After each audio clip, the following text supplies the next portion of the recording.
오늘도 주님의 은혜와 사랑으로 가득한 하루 되시길 바랍니다. 로마서 강의 5번째 시간입니다. 우리 먼저 찬양합니다.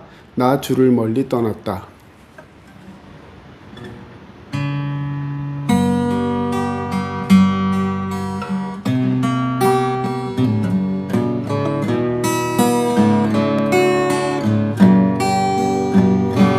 나 주를 멀리 떠났다. 이제 옵니다. 나 죄의 길에 시달려 주여 옵니다. 나 이제 왔으니 내 집을 찾아 주여 나를 받으사 맞아주소서.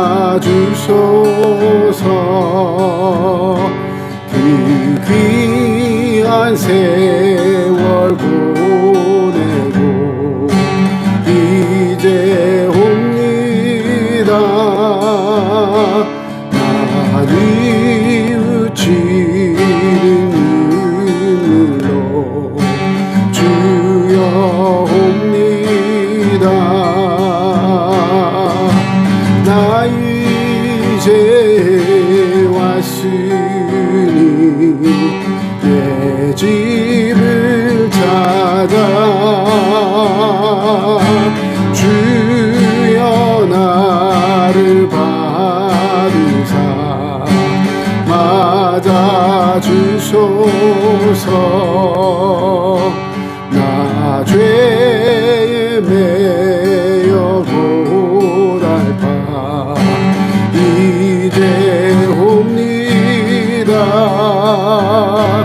주 크신 사랑 받고자 주여 옵니다.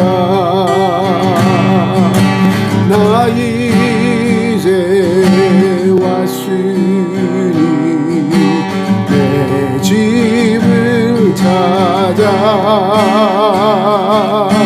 주여 나를 받으사 맞아주소서.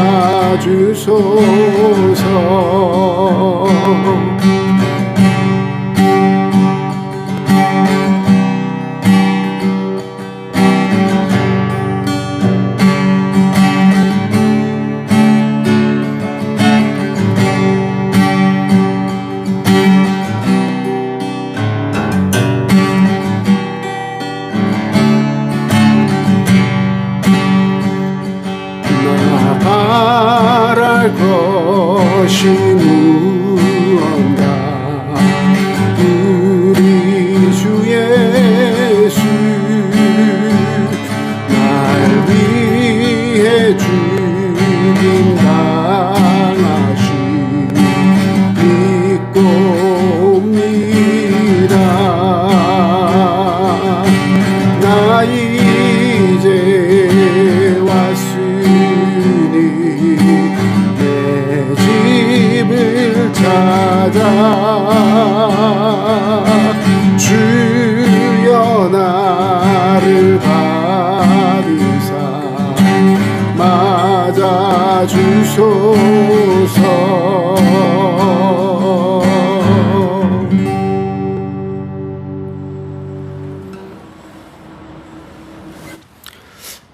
오늘은 로마서 1장 18절에서 32절 말씀을 먼저 배우겠습니다. 이방인의 죄에 대해서 가르치고 있는 이 로마서 1장, 특별히 오늘 18절 이하의 말씀은 이방인들의 죄, 즉 그들이 무엇 때문에 하나님 앞에 단절되어 있는가, 그런 것들을 이야기하고 있습니다. 먼저는 18절에서 23절까지 종교적인 죄에 대해서 언급을 하고 있습니다. 우상 숭배와 하나님을 섬기지 않는 것, 이것에 대해서 이야기하고 있습니다. 19절에서 20절에서 하나님은 먼저 그들에게 하나님을 알만한 것을 보여주셨다라고 말씀하고 계십니다. 만물을 통해 보여주셨고 우리는 그것을 일반 계시, 자연 계시라는 말로 이해할 수 있습니다. 즉 하나님을 알지 못했기 때문에 믿지 못했다라고 변명할 수 없다는 것이죠. 자연 계시는 하나님이 계시는 것은 알지만 구원에는 도달하지 못합니다. 그래서 하나님이 계시다는 것을 알았기 때문에 몰랐다 핑계할 수 없다. 여기에 일반 계시의 의미가 있는 것입니다. 계속해서 21절에서 22절 말씀을 보면 알면서도 범죄한 것을 지적하고 있습니다. 하나님의 능력과 신성을 만물을 통해서 보여주셨는데, 그래서 하나님이 계시는 것을 알게 하였는데도 불구하고 사람들은 하나님께 영광을 돌리지 않고 미련하여 우둔한 자가 되어서 타락한 인간이 되어서 하나님을 배도하는 모습이 있었다는 것이죠. 이것이 바로 우상 숭배에 관한 이야기입니다. 23절 말씀을 한번 보실까요? 23절에 보면 썩어지지 아니하는 하나님의 영광을 썩어질 사람과 새와 짐승과 기어다니는 동물 모양의 우상으로 바꾸었느니라, 이렇게 말씀하고 있죠. 다시 말해서 썩어질 우상과 하나님을 바꾸었다. 썩지 아니하시고 영원하시고 불변하시는 하나님과 그냥 눈앞에 보이는 돈에 눈이 멀어서 하나님을 잃어버리고 돈, 또 세상과 세상의 정욕과 그 모든 것의 노예가 되어버려서 썩어질 우상과 하나님을 바꾸어 우상 숭배에 눈이 멀었던 이방인들의 죄에 대해서 강력하게 언급하고 있는 것입니다. 24절에 또한 정욕의 눈이 어두워진다라고 말씀하고 있습니다. 그러므로 하나님께서 그들을 마음의 정욕대로 더러움에 내버려 두사 그들의 몸을 서로 욕되게 하게 하셨느니라. 피조물을 주님보다, 다시 말해서 조물주보다 더 좋아하고 찬양하고 경배하는 것, 이것이 바로 정욕의 눈이 먼 사람들의 모습인 것입니다. 팀 켈러의 내가 만든 신이라는 책에 보면 하나님보다 물질을 더 숭배하는 것이 바로 우상 숭배라고 말씀하고 있습니다.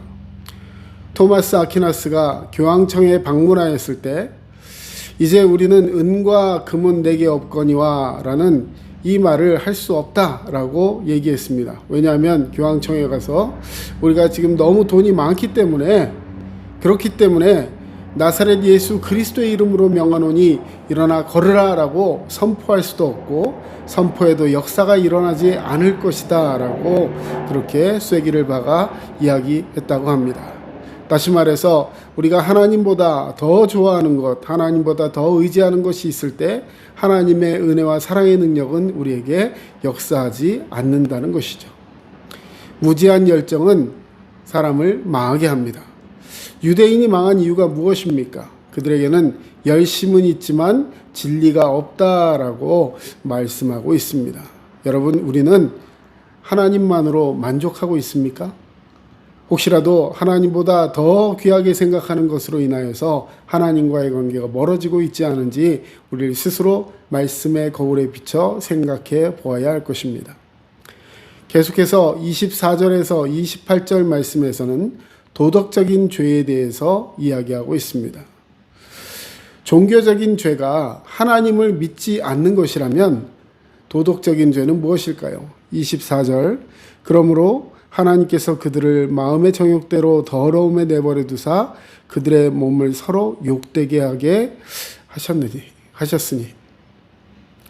도덕적인 죄는 우상 숭배와 정욕 때문에 더러움에 내버려 두신 하나님께서 그들의 몸을 서로 욕되게 하신다, 이렇게 말씀하고 있습니다. 한마디로 우상 숭배는 정욕과 같은 것입니다.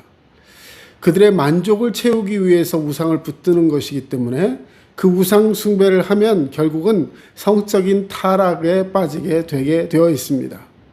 하나님은 그런 자들을 더러움에 내버려 두신다. 다시 말해 버려 두신다는 겁니다. 여러분, 사람이 죄를 지어도 그냥 아무런 벌이 없고 아무런 심판을 받지 않는다, 그것이 결코 행복한 일이 아니죠. 결코 유쾌한 일이 아닌 것입니다. 하나님이 해주시는 심판 가운데 정말 무서운 것이 무엇이냐면 사람이 죄를 지어도 그냥 두시는 것, 다시 말해 그를 버려 두신다는 것입니다. 왜 그를 그냥 버려 두실까요? 그것은 나중에 심판대 앞에 와서 그것을 다 계산해서 형벌을 주기 위해서, 혹시라도 그가 중간에 그 죄를 멈추지 않고 끝까지 죄로 달려가서 그것에 대한 마땅한 심판을 받게 하기 위한 하나님의 두려운 심판의 모습인 것입니다. 26절에서 그들을 부끄러운 욕심에 내버려 두셨다라고 말씀하고 있습니다. 성적인 타락으로 말미암아 사도 바울 시대에는 동성 연애를 정말 비일비재하게 하고 있습니다. 오늘 사도 바울은 그 이야기를 다루고 있습니다.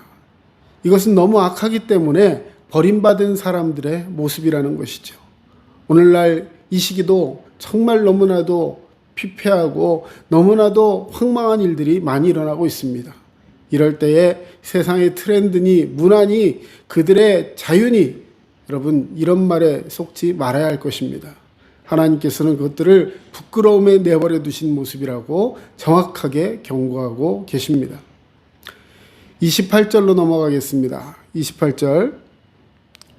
또한 그들이 마음에 하나님 두기를 싫어하며 하나님께서 그들을 상실한 마음대로 내버려 두사 합당하지 못한 일을 하게 하셨으니, 그들을 상실한 마음대로 내버려 두셨다.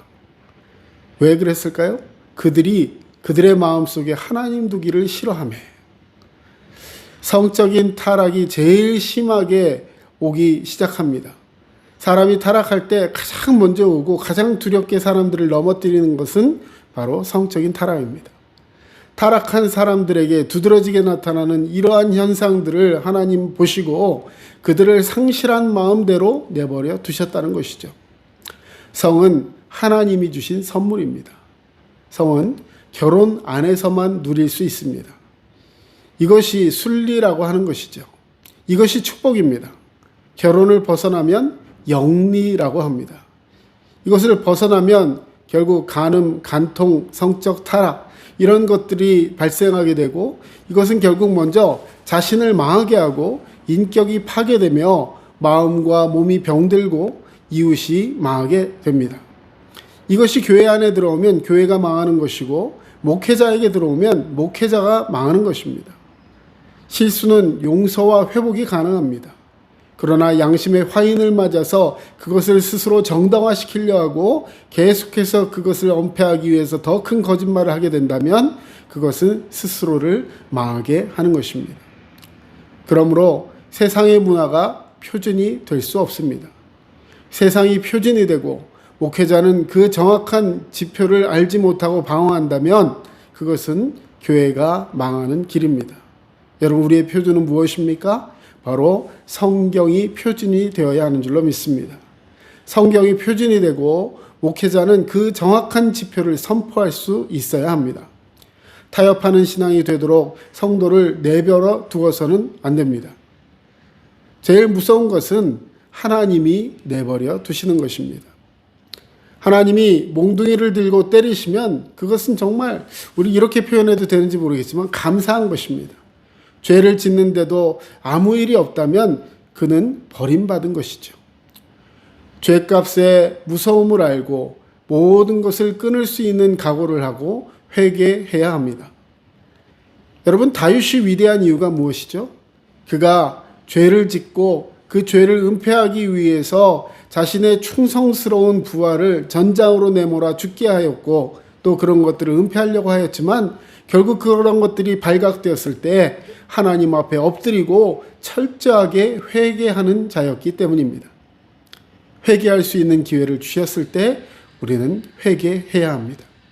경고를 무시하면 반드시 징계를 하십니다. 자기가 하나님처럼 되면 넘어지는 것이죠.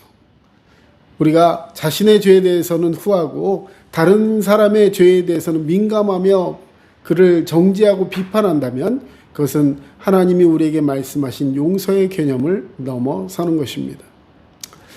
여러분, 하나님의 진노가 누구에게 나타납니까? 오늘 이방인에 대해서 말씀하신 이 결론 부분에 있어서 하나님의 진노는 불의한 자들에게 나타난다는 것입니다. 유대인들은 이것을 잠깐 오해했어요. 하나님의 진노는 이방인들에게 나타나고 자신들에게는 하나님의 진노가 나타나지 않는다. 여러분, 하나님의 진노는 불의한 자에게 나타납니다. 불의가 무엇입니까? 진리를 거스리는 것입니다. 경건치 아니한 것이에요.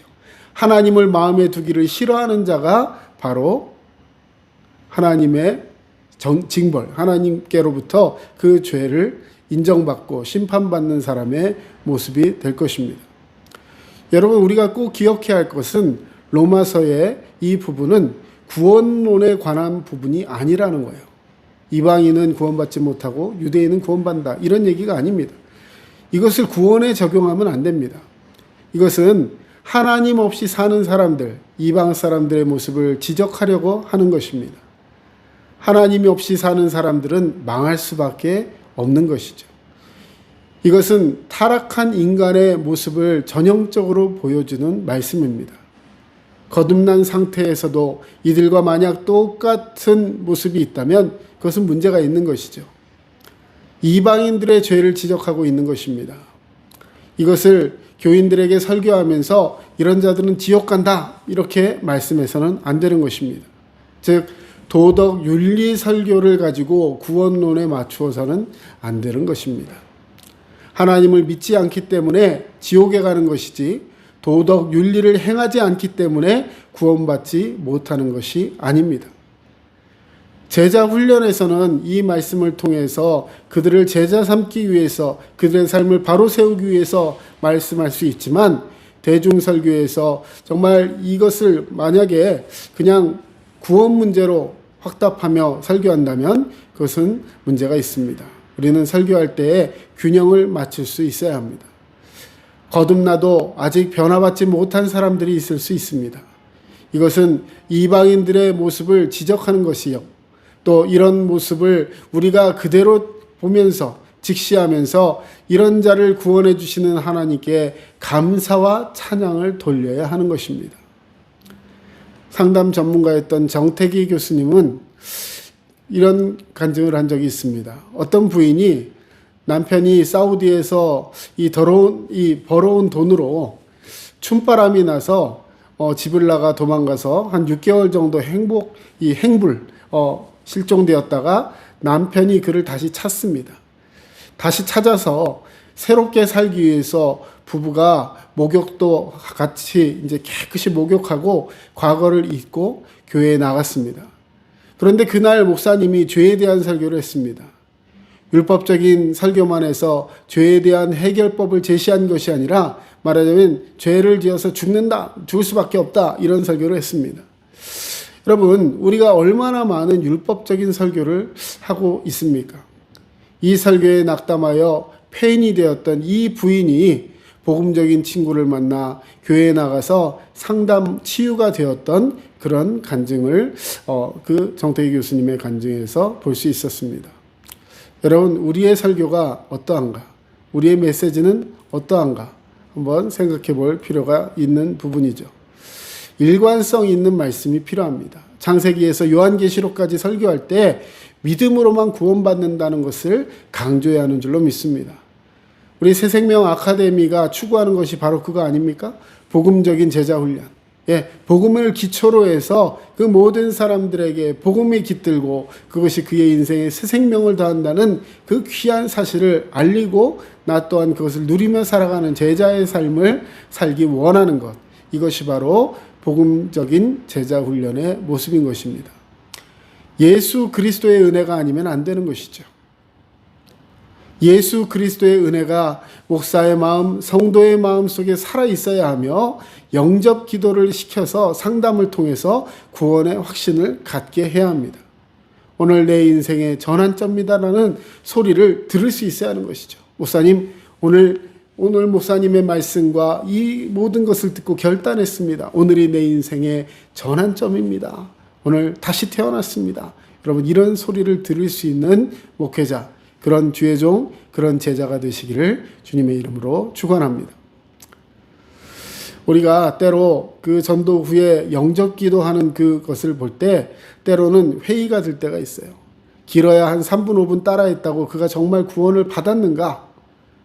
로마서 10장에서 누구든지 주의 이름을 부르는 자는 구원을 얻는다. 이 말을 그냥 문자적으로만 이해해서 그냥 주님의 이름을 따라 부르면 구원을 얻는가? 로마서 1장에서 8장까지의 바울이 설명하는 복음을 들은 자에게 이 말씀이 전제한다는 것을 여러분 꼭 기억하실 바랍니다.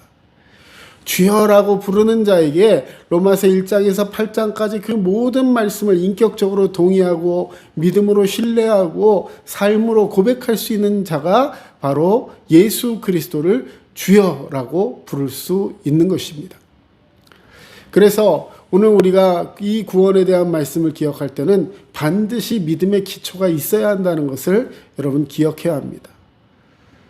우리가 불완전함에도 복음 제시를 통한 영적 기도를 계속하는 이유는 그들에게 복음을 전할 기회가 이런 시간이 아니면 없기 때문입니다. 사람이 평생에 복음을 들을 수 있는 기회가 많으면 4번에서 5번 정도 된다고 합니다. 여러분, 이것을 들었을 때 이것을 이해할 확률이 많은 것이죠. 다시 말해서 복음은 우리는 전해야 하는 것입니다. 제자 훈련을 할 때에도 복음 제시를 통해서 그들의 영접을 다시 한번 주님 앞에 확인하며 또한 기도하는 것 정말로 좋은 것입니다. 분명한 것은 하나님의 역사를 통해 구원이 일어날 줄로 믿습니다. 그렇다면 내가 구원받은 사실을 어떻게 알 수 있습니까? 이것이 정립되지 않으면 정말 심각한 상태가 되는 것입니다. 복음이 열려 있으면 우리는 3가지 정도의 사실을 통해서 내가 구원받은 것에 대한 증거를 알 수 있습니다. 먼저는 말씀이 증거합니다. 요한복음 1장 12절, 갈라디아서 2장 20절, 요한복음 5장 24절, 이렇게 말씀을 통해서 우리에게 객관적인 증거가 나타나야 합니다. 내가 구원받은 그 말씀에 대한 확증과 그 말씀에 대한 분명한 믿음이 있어야 할 것입니다. 2번째로는 성령님께서 구원받은 자의 그 마음속에 찾아오셔서 그에게 내적인 증거가 되어주십니다. 로마서 8장 16절, 고린도전서 12장 3절, 즉 주관적인 확증이 있어야 한다는 것이죠. 말씀을 통해서 객관적인 증거가 있었다면 이제는 성령의 내적 증거를 통해서 주관적인 확증이 있어야 합니다. 성령이 내 영을 살려서 내가 하나님의 자녀인 것을 증언해 주시는 줄로 믿습니다. 여러분, 그런 성령의 능력의 체험이 있으시기를 반드시 있기를 주의 이름으로 축원합니다. 3번째로 삶의 열매, 즉 삶의 변화가 나타나게 됩니다. 수가성의 여인처럼 세리장이었던 삭개오처럼 그들이 예수님을 만나고 믿음으로 변화되었을 때 그들의 삶의 모든 것을 던져 내려놓고 예수 그리스도를 증거하는 일에 올인할 수 있었던 것처럼 우리의 삶의 변화가 나타나는 것, 이것이 바로 구원의 증거들인 것입니다. 완벽한 것은 아니더라도 이 3가지만 해줘도 신앙생활에는 지장이 없습니다. 여러분, 그런 얘기 혹시 들어보셨습니까? 교인은 목사만큼 큰다. 체계적인 구원 관리를 통해서 우리의 성도들이 나와 함께하는 목양의 지체들이 구원받고 믿음으로 자라날 수 있는 그런 축복받는 성도가 되시기를 그런 위해서 늘 기도하는 목자와 제자가 되어야 할 줄로 믿습니다. 강의 들어주셔서 감사합니다. 다음 시간에는 로마서 6강입니다. 유대인의 죄에 대해서 함께 공부하겠습니다. 오늘 하루도 행복한 하루 되세요.